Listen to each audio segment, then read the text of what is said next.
This is Scott the Fix-It Guy with a fast and easy repair for you for a Frigidaire washing machine that won't spin.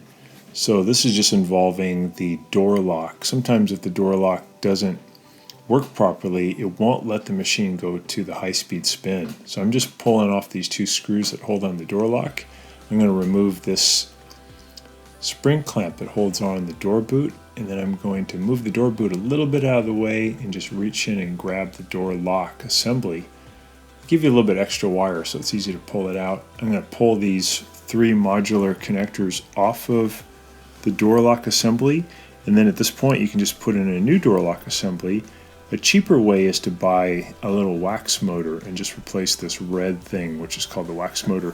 So to do that, I'm just going to pry apart this door lock case with a standard head screwdriver, and it comes apart really easily.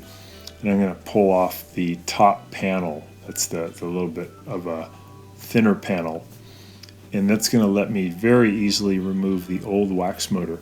The wax motors get kind of worn out, and they don't move the black piston in there far enough to engage a switch which lets it go to high-speed spin. So the new wax motor will take care of that. Here's the part number, and here's also a link to the wax motor on Amazon. This one's for just $9.30. And this will get your washing machine going again. Besides the wax motor, sometimes the motor controller can go out, but it's more commonly these little wax motors just stop working. So take it out of the package, and I'm just going to grab the old door lock, and I'm going to press down on this black plastic part and just gently wiggle out the old wax motor. Wiggle it out and lift. It comes right out of a slot. I'll grab the new one, and I'm just going to wiggle that one into position. Once that's done, I'll grab the half of the door lock and just push it back together. It'll all click into place. It's really easy. You can also buy these whole door locks too. They're not that bad.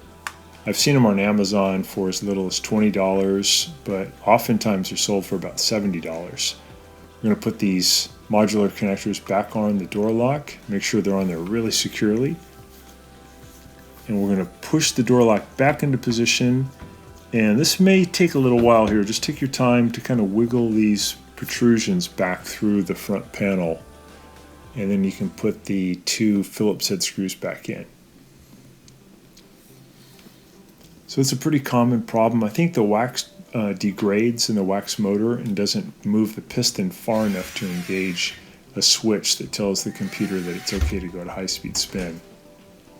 So now we're going to put the boot back on. We're going to just make sure it's really securely back onto the front panel. I'm just going inch by inch, getting it secure all the way around. Then I'm going to lubricate the spring clamp with some liquid soap. You can use liquid hand soap or liquid washing detergent to make it more slippery.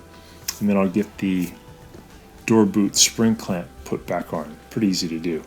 So I'm just putting some lubricant on it.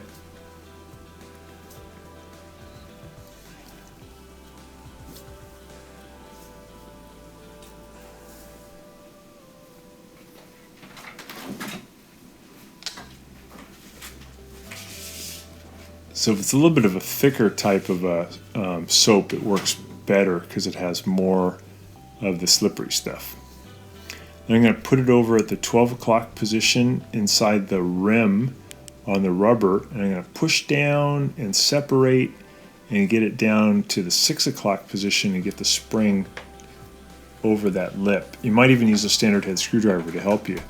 So close it up, and I'll go ahead and set it for drain and spin and just make sure that it's doing okay. So we got a nice fast spin, and this machine is working great again. Hope this has been helpful to you, and please subscribe to our channel when you get a chance. Thanks so much for watching.